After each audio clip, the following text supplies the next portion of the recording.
Richard Ortiz, your host of thefightersvoice.com. Every Saturday on Radio 1680 AM. Voiceography at its finest.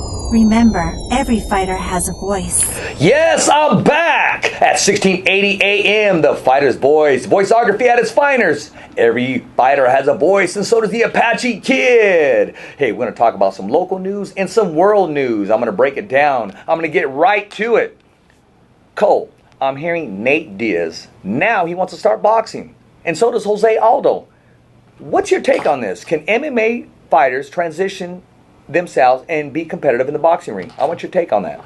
Good question. I would say yes on Nate. I would say Jose no. So let me explain why. So I think that boxers can transition into MMA better than MMA fighters can transition into boxing. And the reason being is you got a lot of guys who are good at MMA, kicks, takedowns, striking, all that stuff. But once you take away those tools, you take away the kicks, take away the knees, take away the elbows, take away the takedown, take away the clinch, you take away a lot of those tools, you've really taken a combat athlete now and really limited it on what they can do. And their whole body, their whole training, their whole sport has been chiseled around the ability to use all those tools. You take a boxer against them, the boxer's probably going to win. If it's an MMA fight, my money's on the MMA fighter 10 times out of 10. Doesn't matter the price. If you put him in a boxing match, my money's going to usually be on the boxer, depending on who the fighter is. You take a guy and just throw him into boxing, a boxer's going to beat him.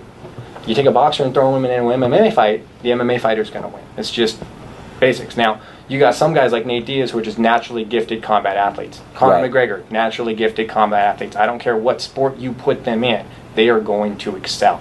And they're going to compete. Anybody who says Conor can't compete in any other combat sport is being delusional. It's just the reality of it. He is a naturally gifted combat athlete, period. That's what he was born for. That's all there is to it. Nate Diaz got them long-ass arms, them slap boxing arms. You know in Stockton, all they do. Isaac, where are you at? De Jesus. He'll agree with me. The Stockton dudes, that's what's up. Isaac De Jesus. All day, man. They will Stockton slap you, and that's that reach. That's that reach where they look like they can't really hit you that hard, and all of a sudden, bam! And full extension. Full extension, exactly. So you give them into a boxing ring where they can use those long arms and that snap.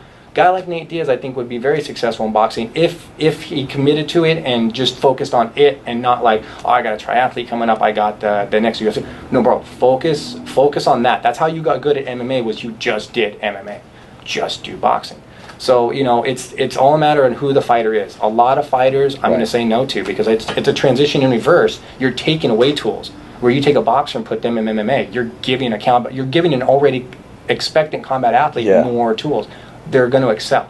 Exactly. Like James Toney, he had no business in the cage with Randy Couture, and Couture just played with him, gave the people their money's worth. But at the end of the day, oh my gosh, he had no defense for being on the ground. Well, I know. See, if he gave us our money's worth, he would have beat the holy crap out of that guy and showed the rest of the boxing world. This is why people just come into our sport with an attitude. That's very true.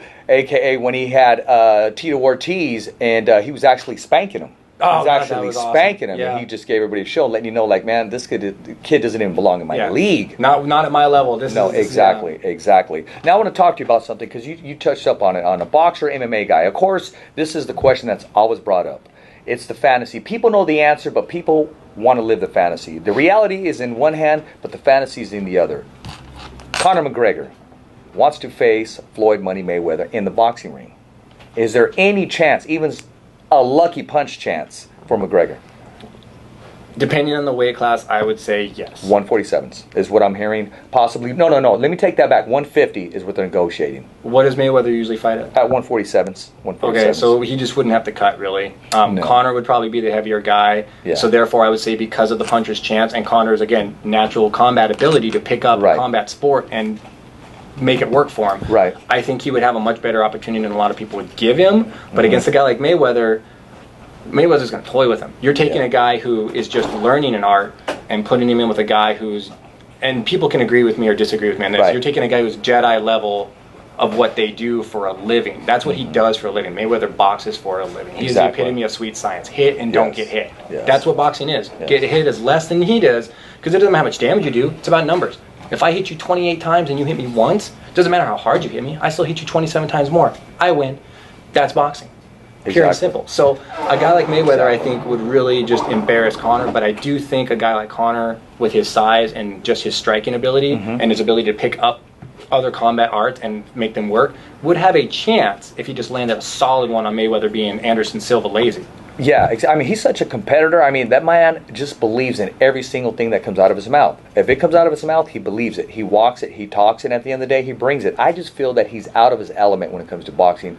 But don't get me wrong, I'm going to be hoping he lands that big left. Oh, dude, it would... Oh, man, Mayweather would never hear the end of it, though. Oh, man. He'd never... But now, you see why... Okay, so here's the thing. Dana offered 25 mil and 25 mil to each of them, right? Yes, I heard Here's that. the politics of it. Dana White pulled the trigger first. He got out ahead. It's like a senator who sent wrong pictures, like that Wiener guy. You got to get out ahead of that stuff. Yes. So Dana did it by saying, look, we'll offer him money. So now when Mayweather says no, it'll make it look like he just doesn't want to fight Conor. They set that up. Strategic. So it looks. It's strategic, exactly. So, but if they would offer him a real money, because Mayweather's last fight took, what, 100 million? Yeah. You're going to offer him 25 million, Yeah. your $75 million loss to take a risk that maybe he gets clipped and gets embarrassed for life? Nah. Sorry. Yeah. Give him do 100 million total. Give him 60 and 40, and then give him a part of the pay-per-view. That's where the real The pay-per-view, that's all Conor. I mean, Conor's pay-per-view is just off the charts, And I want to say something. Talk about Conor being a two-division champion in two different weight classes. Amanda Nunes, she now wants to step up and pull the Conor. She wants to move up in weight and become the first female two-division champion. What's your take on that? And what's your take on Amanda Nunes? What is she right now? The 35-pound? Yes, sir. And she wants to go up to 45? Yes. That's we'll touch up on that one later. Okay. Does she really ever have a hard time cutting weight? Does she make 35 per year? She's a big girl, man. So she that's probably why. Yes, okay, she's so a big girl. I would say the way she manhandles her opponents. Whoa, that would be a beneficial. Chris Cyborg is what I was going to say. Well, 145. You're talking about manhandling, dude. Manhandling people. She does. I've seen Cyborg pick. You know, she's flattered that you said that. You know, she takes it as a compliment. I hope I don't get hate mail coming at me right now. But I think Nunes actually would be a good bet on that for a dual weight class belt holder because she cuts significant weight, so she probably walks around at a much higher weight, and she'd be able to carry that weight a lot better. That's why Conor did so much better in the second fight. First one, he did it at a lower weight. Yeah. The second one, he did it higher. He was more comfortable with the weight now. He could move faster. He had adjusted. He had adapted to the weight. So she'll do it. She'll do it easily. I think she'd be fine at 45. You know what? I was talking last night, not to change the subject, but last night at the fights, I want to give a big shout out to a friend of mine, Joe Soto. He was working the corner of his fighters, and he works with a lot of fighters. He works with, I believe, Karina Herrera and Javier Ayala. He works with these two guys in their corners, big heavyweight Javier from Bellator. Class act. I want to say class act. What's your take on Joe Soto and when he got his title shot, when he was just supposed to just show up and be one of the first prelims? Man, I can't really describe what it would have felt like to be him, because to be offered that big of a jump from prelim to title fight on that day of's notice, man, I wouldn't know what to do. I really wouldn't know what to do. You're obviously going to say yes, but you got to be so just it's going to throw you off. Oh, yeah. It's definitely going to throw you off. But man, he went out like a stud. Yes, he did. Yes, he did. He stepped up.